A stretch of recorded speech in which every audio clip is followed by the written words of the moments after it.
না, অনেক সময় ধরে চাষ করছি। গরুটাকে পানি খাওয়ানো লাগবে।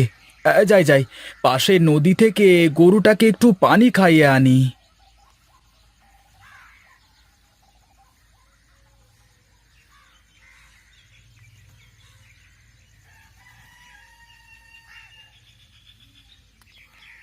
ওহ, যা গরম পড়েছে, একটু জিরিয়ে নি। তারপর গরুটাকে একটু পানি খাইয়ে নিয়ে এসে বাকি চাষটুকু করা যাবে। কি গো গোপাল ভাই, তুমি চাষ না দিয়ে বসে আছো যে? কারণ কি? হাঁপিয়ে গেছো নাকি? হ্যাঁ গো ভাই, যা রোদ পড়েছে না, না জিরিয়ে আর কি উপায় আছে নাকি? হ্যাঁ ভাই, যাও যাও, গরুটাকে একটু পানি খাইয়ে নিয়ে এসো। দেখো, গরুটা কেমন হাঁপাচ্ছে। হ্যাঁ ভাই, যাবো যাবো। তার আগে একটু জিরিয়ে নি। রোদ থেকে উঠে এসে এই পানি খাওয়া ঠিক হবে না। আচ্ছা ভাই, আমার জমিটা চাষ করতে হবে তো, তা কবে করে দিচ্ছ বলো তো? আজ সারাদিন গরুটা অনেক কষ্ট করবে। তাই কালকে আর গরুটাকে নিয়ে কোনো রকম কাজ করাবো না।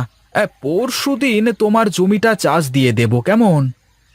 আচ্ছা ঠিক আছে, তাই কথা থাকলো। তাহলে আমি এখন আসি ভাই।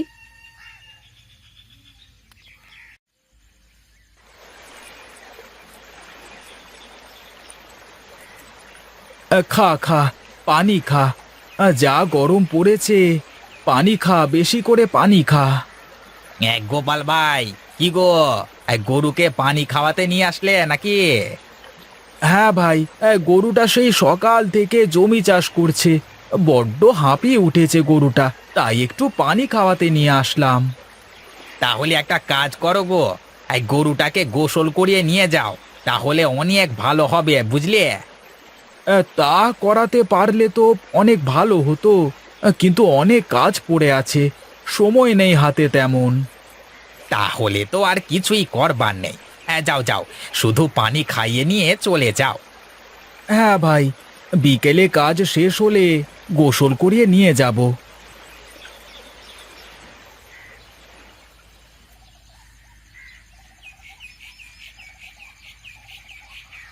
কি রে মা, তুই মাঠে কি করিস? মাঠে কি মানে? তুমি তো সেই সাত সকালে না খেয়ে বেরিয়েছো, তাই তো আমি তোমার জন্য খাবার নিয়ে আসলাম। তোমার তো মাঠে আসলে আর খাবার দাবার চিন্তা থাকে না। আমার মা থাকতে আমি কেন খাবার চিন্তা করতে যাব শুনি? এই তো, আমার মা ঠিক আমার জন্য খাবার নিয়ে চলে এসেছে। খুব হয়েছে, আর কোনো কথা না বলে খেয়ে নাও তো দেখি, অনেক বেলা হয়ে গেছে। আচ্ছা ঠিক আছে, দে দে খাবার দে। তুই খেয়েছিস তো মা? না, আমি এখনো খাইনি, তুমি খেয়ে নাও, তারপরে আমি বাড়ি গিয়ে মায়ের সাথে খেয়ে নেব। এখানে অনেক খাবার আছে, তুই আমার সাথেই খেয়ে নে।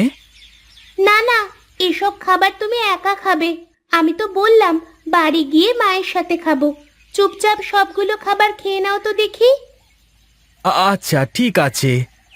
বাবা, এইবার জমিতে কি চাষ করবে? এইবার জমিতে ভুট্টা চাষ করবো রে মা। ভুট্টার অনেক ভালো দাম হবে মনে হয় এবার। বেশ বাবা, তাই করো। ভুট্টা খেতে আমার অনেক ভালো লাগে। আমার খাওয়া শেষ মা, তুই থালাবাটি নিয়ে বাড়িতে গিয়ে খেয়ে নে। আচ্ছা বাবা, আমি বাড়ি গেলাম।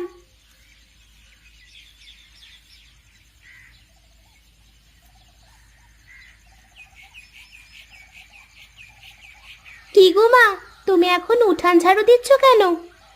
সকাল থেকে এত কাজ, আমাকে তো একটা কাজেও সাহায্য করিসনি। সকালবেলা উঠেই তো চলে গেছে বাবাকে ভাত দিতে আসতে। বাবা পাগলি মেয়ে হয়েছিস, মায়ের তো কোনো খেয়াল রাখিস না। মা, আমি যেন কোথা থেকে পোড়া পোড়া গন্ধ পাচ্ছি। কে যেন আমার বাবার ভালোবাসা দেখে জ্বলছে। আমি কেন জ্বলতে যাব? তুই আজকাল আমার কোনো কাজেই সাহায্য করিস না, তাই আমি বললাম, এত বড় মেয়ে হয়েছিস, একটু কাজ তো শিখতে পারিস নাকি? দেখবে মা, দেখবে, আমি একদিন এমন কাজ করব, সেদিন গর্বে তোমাদের মুখ উজ্জ্বল হয়ে যাবে। সেই দিন যে কবে আসবে ওপরওয়ালাই ভালো জানে। আসবে মা, আসবে, সেদিন খুব তাড়াতাড়ি আসবে। এসো ঘরে এসো, খেয়ে নেবে চলো। যা তুই ঘরে যা, আমি আসছি।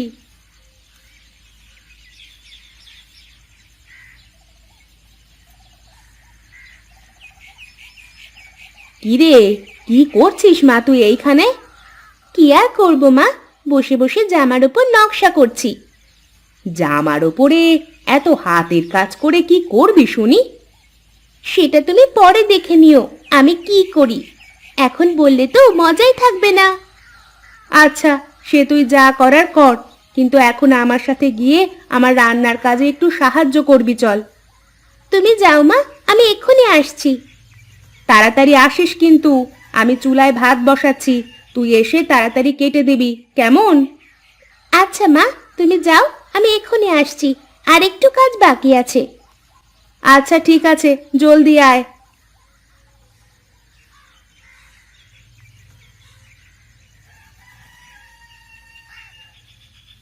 কিরে লতা, তুই কি করছিস বসে বসে? জামার উপরে রেশমি সুতা দিয়ে নকশা আঁকাচ্ছি। ও তাই নাকি, দেখি দেখি কেমন নকশা। এই দেখ কত সুন্দর নকশা হয়েছে, তাই না? আরে তাই তো, এ তো খুব সুন্দর লাগছে দেখতে। এত সুন্দর জামা আমি আগে কখনো দেখিনি। আমাকে একদিন পরতে দিবি এই জামাটা? না রে, আমি এই জামা পরবো না, আমি এই জামা বিক্রি করে দেব। কোথায় বিক্রি করবি দিদি এই জামা?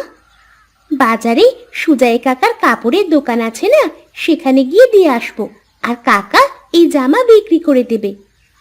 এত সুন্দর জামায় কিন্তু ভালো দাম পাওয়া যাবে রে লতা। দেখি আমি যাই কাকাকে জামাটা দিয়ে আসতে। আমার সাথে যাবি তুই? বেশ, আমি যাব তোমার সাথে। কাল যাবার সময় আমাকে ডেকো কেমন? তুই কাল বিকেলে চলে আসিস কেমন?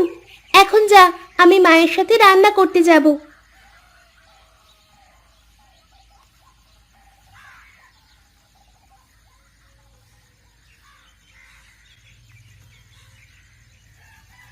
লতা দিদি, লতা দিদি, কোথায় গো তুমি, যাবে না? তুই তাহলে এসেছিস চারু, খুব ভালো করেছিস। চল চল, বাজারে যেতে হবে, সুজয় কাকার দোকানে। হ্যাঁ চল, মা বাড়িতে নেই, আমি এই ফাঁকে চলে এসেছি। তাড়াতাড়ি চলে আসতে হবে বাজার থেকে, তা না হলে মা কিন্তু ভীষণ বকা দেবে। কেন বকা দেবে কেন? তুই কি কখনো বাইরে বের হোস না নাকি? আমাকে মা বাজারে যেতে বারণ করেছে। মা যদি জানতে পারে আমি একা বাজারে গেছি তাহলে বকা দেবে। কিছুই বলবে না, আর তোর মা দেখবি জানতেই পারবে না আমরা বাজারে গিয়েছিলাম। তুমি কথা না বলে তাড়াতাড়ি চলো তো। হ্যাঁ হ্যাঁ চল, যদি জামা বেচা হয় তাহলে তোকে আজ মিষ্টি খাওয়াবো।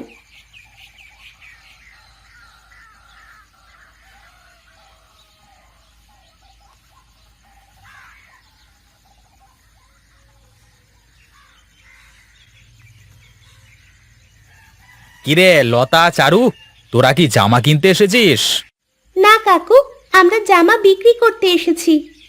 আরে আমি মানুষের কাছে জামা কাপড় বিক্রি করি, আর তোরা কিনা এসেছিস আমার কাছে জামা কাপড় বিক্রি করতে, হ্যাঁ? একবার আমার জামাটা দেখো, তারপরে বলবে। এই দেখো জামা, আমি এই জামা নিজে বানিয়ে তার উপরে হাতের কাজ করেছি, দেখো কেমন হয়েছে। আরে বাস, আরে এ তো অসাধারণ জামা। খুব সুন্দর হাতের কাজ করেছিস, অনেক দামে বিক্রি হবে জামাটা। কি বলেছিলাম না, আমার জামা একবার দেখলে তোমাকে কিনতেই হবে। আরে হ্যাঁ, তাই তো দেখছি। আরে এই নে 1,000 টাকা, যদি জামা বিক্রি হয় তবে আরো জামা বানিয়ে দিবি আমাকে, বুঝলি? আচ্ছা কাকা, আমি এখন আসি তাহলে। আচ্ছা ঠিক আছে, তুই আয় তাহলে। এই জামাটা বিক্রি করে দেখি, যদি চাহিদা থাকে তাহলে আমি তোকে জানাবো। তুই আমাকে আরো জামা বানিয়ে দিস কেমন? আচ্ছা ঠিক আছে, তাই হবে।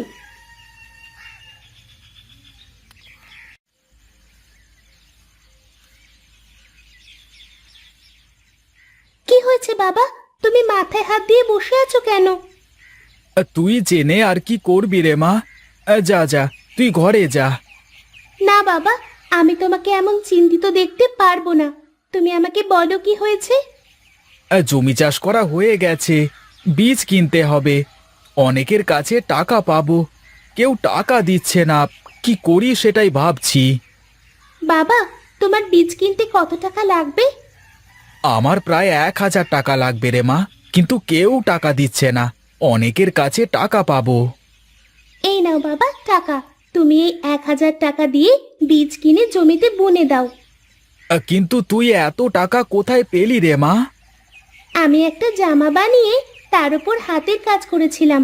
আজ সুজয় কাকার দোকানে জামাটা বিক্রি করে দিয়ে আসলাম 1,000 টাকায়। বলিস কি রে মা, একটা জামা 1,000 টাকায় বিক্রি করেছিস?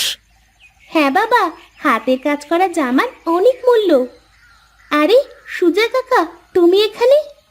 সে কথা আর বলিস না, তোর ওই এক জামা নিয়ে আমার দোকানে রীতিমতো হাঙ্গামা শুরু হয়ে গেছে। আরে 5-6 জন তো জামা কেনবার জন্য টানাটানি শুরু করে দিয়েছে। আমার আরো অনেক জামা লাগবে, 1 সপ্তাহের মধ্যে আমাকে অনেক জামা দিবি কেমন? কিন্তু আমার মেয়ে 1 সপ্তাহের মধ্যে এত জামা কি করে বানাবে? আমি একা বানাবো না বাবা, আমার মাথায় একটা বুদ্ধি এসেছে। পাড়ার সব মেয়েরা হাতের কাজ জানে। আমি পাড়ার সব মেয়েদের দিয়ে সেলাইয়ের কাজ করিয়ে নেব, আর মা শুধু জামা বানিয়ে দেবে। কিন্তু একটা সমস্যা আছে সুজয় কাকু। কি সমস্যা আমাকে বল। এত জামা বানাতে যে অনেক টাকা খরচ হবে। কাপড় কিনতে হবে, সুতো কিনতে হবে, তাতে যে অনেক খরচ। এটা কোনো সমস্যা নাকি?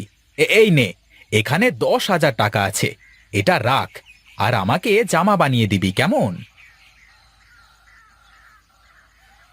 আচ্ছা কাকু, তাহলে তুমি সামনের সপ্তাহে এসো, জামা নিয়ে যেও কেমন? আচ্ছা আচ্ছা, হ্যাঁ, আমি তাহলে দোকানে গিয়ে দোকানের কাস্টমারদের বলে দিই যে সামনের সপ্তাহে সবাই জামা পেয়ে যাবে। আমাদের ব্যবসা একদম জমে ক্ষীর হয়ে যাবে রে লতা। আমি চলি এখন, হ্যাঁ। তাহলে আমার মেয়েটা তো বড় ব্যবসায়ী হয়ে গেল। তা তুমি ঠিক বলেছ।